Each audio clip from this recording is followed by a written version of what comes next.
राजा द्रुपद ने अपनी पुत्री राजकुमारी द्रौपदी के लिए स्वयंवर की घोषणा कर दी थी। स्वयंवर का आयोजन अगले दिन होना था। यह एक ऐसा अवसर था जहां कई वीर योद्धा अपनी वीरता का परिचय देकर द्रौपदी का वरण करने की इच्छा रखते थे। द्रौपदी एक अत्यंत सुंदर राजकुमारी थीं। कई राजा और राजकुमार उनसे विवाह करने की इच्छा रखते थे।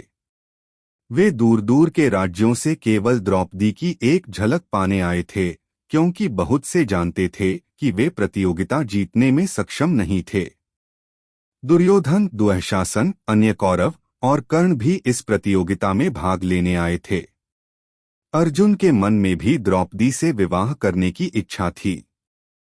जब कई अन्य राजा प्रतियोगिता में असफल हो गए तो कर्ण प्रतियोगिता में भाग लेने के लिए उठे। इसे देखकर श्रीकृष्ण असहज हो गए और उन्होंने द्रौपदी की ओर देखा। द्रौपदी ने भी श्रीकृष्ण की ओर देखा। श्रीकृष्ण ने अपने हाथ से इशारा किया कि द्रौपदी कर्ण को प्रतियोगिता में भाग लेने से रोक दें। द्रौपदी गुस्से में आगे बढ़ी और कर्ण से ऊंची आवाज में कहा, मैं एक सूतपुत्र से विवाह नहीं करूंगी।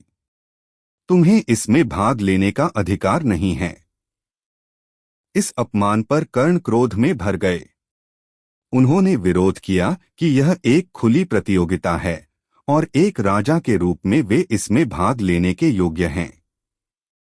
कर्ण ने कहा कि यह उनके और उनके माता पिता के साथ साथ उनके समुदाय का अपमान है और समय आने पर इसका प्रतिशोध लिया जाएगा।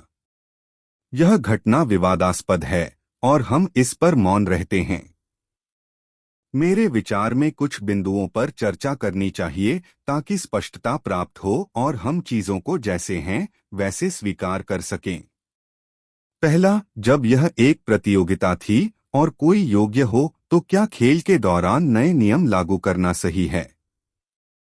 यह स्पष्ट रूप से पक्षपात और अपने पसंदीदा प्रतिभागी का समर्थन करने जैसा है। तब प्रतियोगिता का क्या महत्व रह जाता है? यह पूरी प्रतियोगिता केवल दिखावा बन जाती है। दूसरा, यह घटना स्पष्ट करती है कि कर्ण इतने कुशल हैं कि स्वयं श्रीकृष्ण भी असहज हो जाते हैं और उन्हें रोकने की आवश्यकता महसूस करते हैं। यहाँ तक कि श्रीकृष्ण भी कर्म के नियमों से ऊपर नहीं हैं। अगर कर्ण वास्तव में इतने सक्षम हैं और उन्होंने मछली की आंख पर निशाना साध लिया होता तो अर्जुन और श्रीकृष्ण की सारी योजनाएं असफल हो जातीं और महाभारत की कथा ही बदल जाती।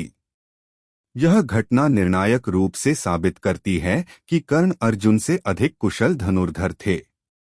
तीसरा, योग्यता एक छलावा है। असल जिंदगी में जो जीतता है वह है एक अच्छी, शायद सबसे बेहतरीन नहीं, पर काम चलाऊ कुशलता और सबसे महत्वपूर्ण शक्तिशाली निर्णायक लोगों का समर्थन। यही मंत्र है जो आपको जीवन में आगे बढ़ाता है। चाहे यह आपके परिवार में हो, दोस्तों में या कॉरपोरेट जीवन में, यह मंत्र ही आपको जीत दिलाएगा। इसलिए अगर आप जीवन में सफलता चाहते हैं तो इस मंत्र का धार्मिक रूप से पालन करें, चाहे सब आपको बॉस का चापलूस कहें। इस मंत्र को मानें और जीवन में जीत हासिल करें। मैं भी अपने दर्शकों के साथ इस मंत्र को अपनाने की कोशिश कर रहा हूं। तो कृपया इस चैनल को लाइक, कमेंट और सब्सक्राइब करें। जय श्री कृष्णा।